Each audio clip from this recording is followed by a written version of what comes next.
Welcome. This video is to familiarize you with some essential items that you'll be using frequently when you run through your workflow in the emergency department at Sturdy, and we'll just try to focus on essentials, and you can do some additional exploration on your own.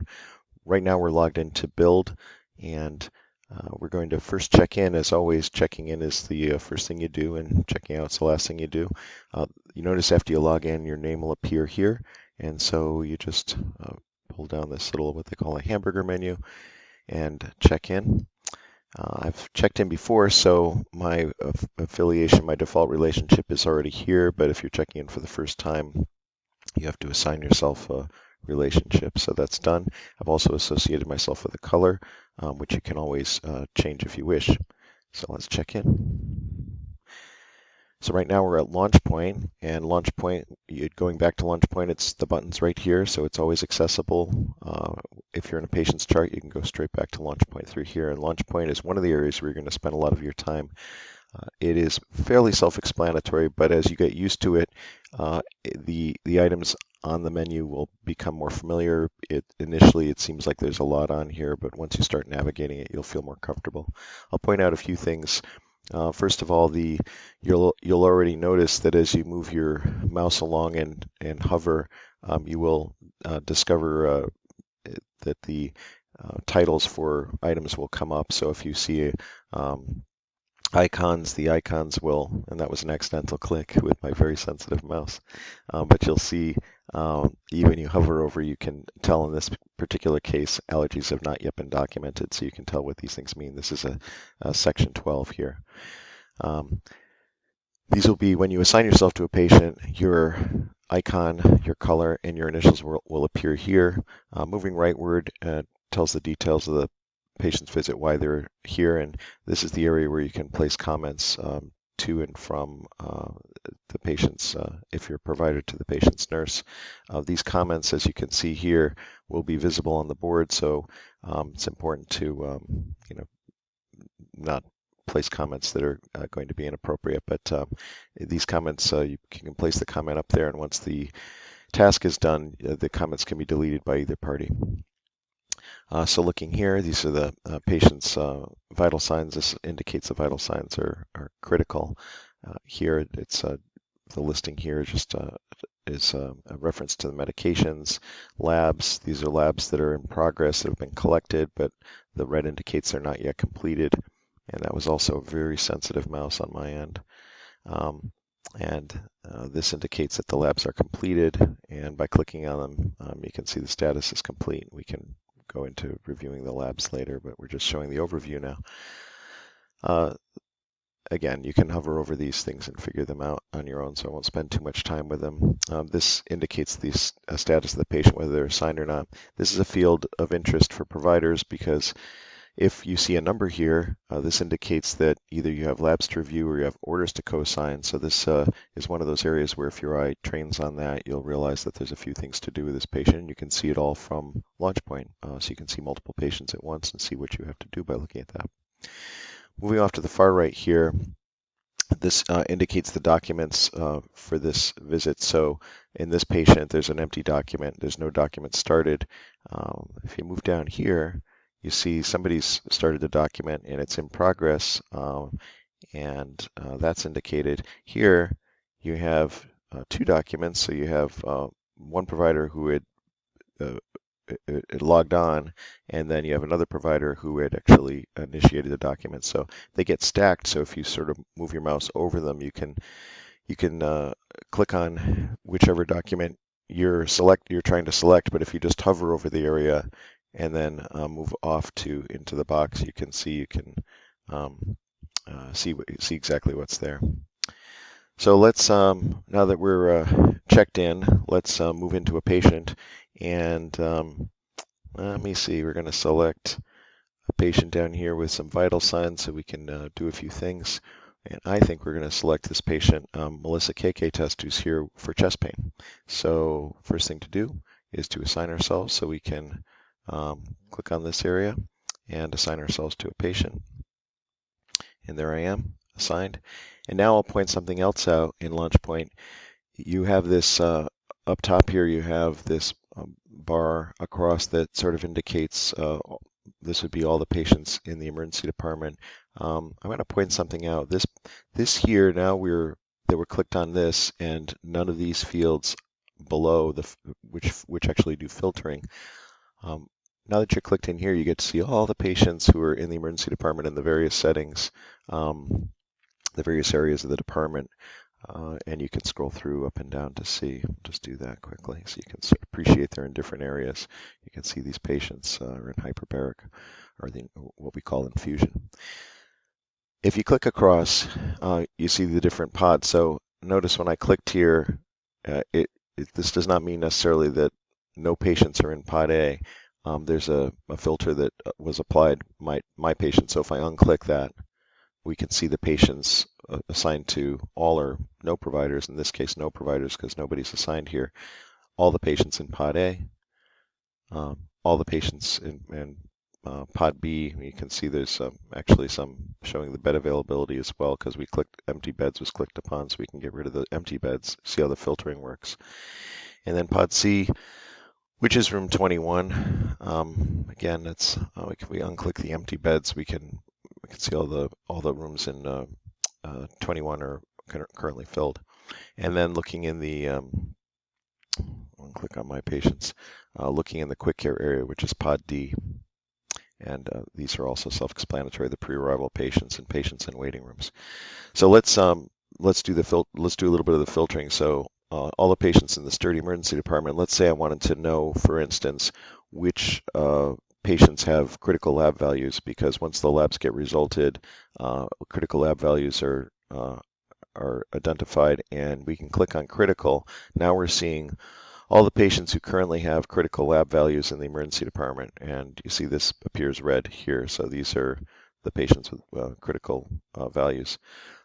You can also filter the patients with critical values with no disposition, patients simply all in the emergency department with no disposition.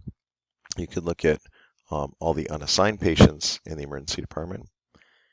And of course, you can look at my patients, but if you really clicked here, you would also achieve the same. So we've assigned ourselves to a patient. So our next step is to understand a little bit about the patient as we're about to go in and see that patient. So if you just left click on the blank area underneath the patient's name under this patient information column, it pulls up a patient summary, and this information is the information pre-populated in triage. You see what the chief complaint is. You see the triage vital signs.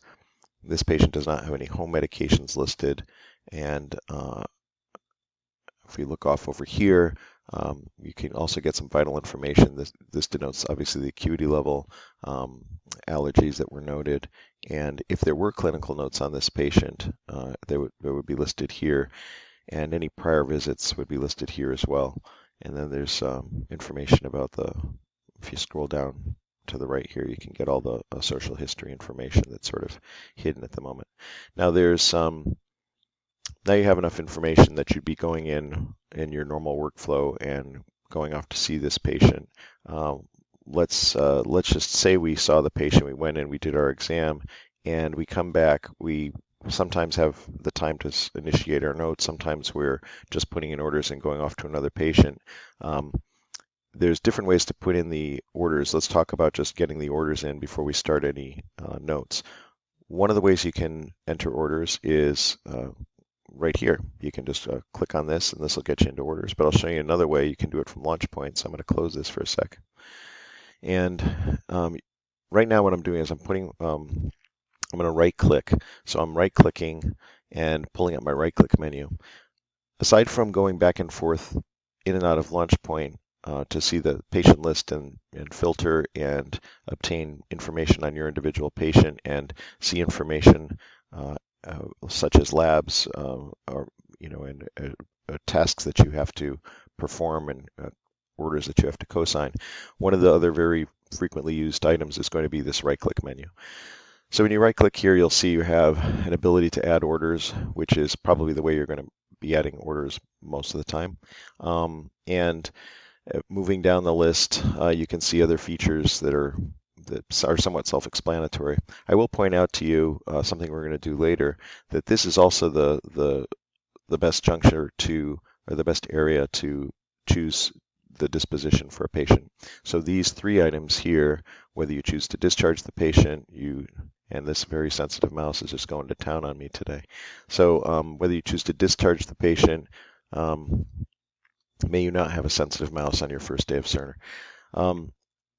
This menu here, whether you choose to discharge the patient, decide to admit, or transfer the patient, are this is the area that you'll do it from. So you'll notice, and I'm going to point it out just so you will not select it, but there is a notation here, discharge process. That's not the provider generated order for discharge.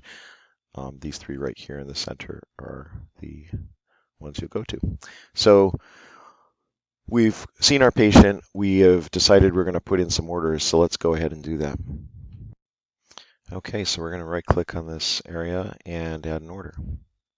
Now, you'll notice up in the top left this blue plus sign for add. You'll click there. This patient already had some orders, as you can see, because it's a test patient. When you make orders, the best thing to do, as we did in Meditech, is to use the order set. So we're going to access the order sets. So you're going to type in EDDR space, and it brings up the order sets. And in this patient, let's just select an order set that may not necessarily be applicable to this patient, but right up top here, it's convenient enough. We'll select abdominal pain, and that will pull up the abdominal pain order set that we can select from. And even though this patient's here for chest pain, she told us she had some abdominal pain when I walked in the room, so how about that? And you'll notice that the orders are arranged in categories, and these are fixed categories, so this isn't something that's customizable, but the patient care orders are up top, diet and nutrition, so making the patient MPO if you choose, and then the different infusions. You'll notice you can either put in the normal saline, there's the bolus choice as well, and then certain often used medications like we're used to seeing. Let's just put in some orders so we can sign off on the orders, and I'll walk you through that process. So we'll put in an MPO order, we'll put in a normal saline bolus.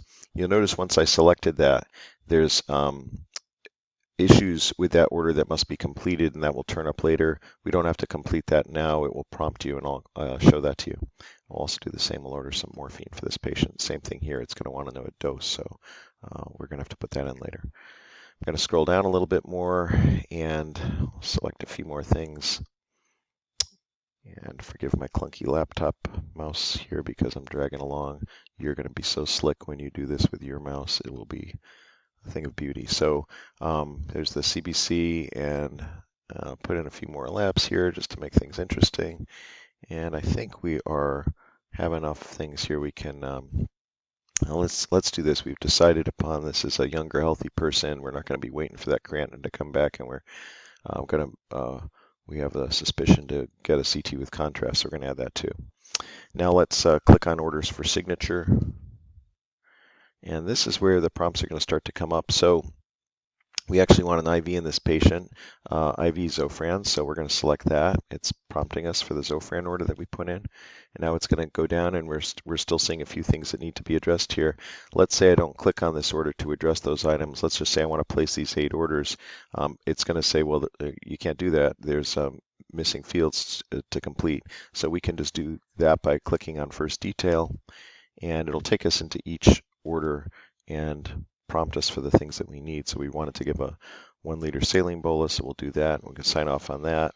And notice that order was, once we took care of that, the blue X went away. Now we can go down. It's going to prompt us for the morphine missing component, and we want to give this patient a 6 milligram dose of morphine. And we're going to sign that, and that blue X will go away as well.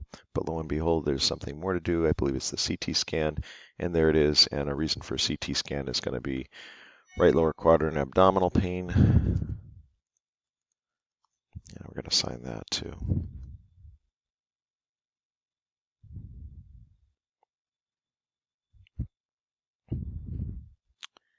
And we're getting a nice long hourglass for some reason this morning.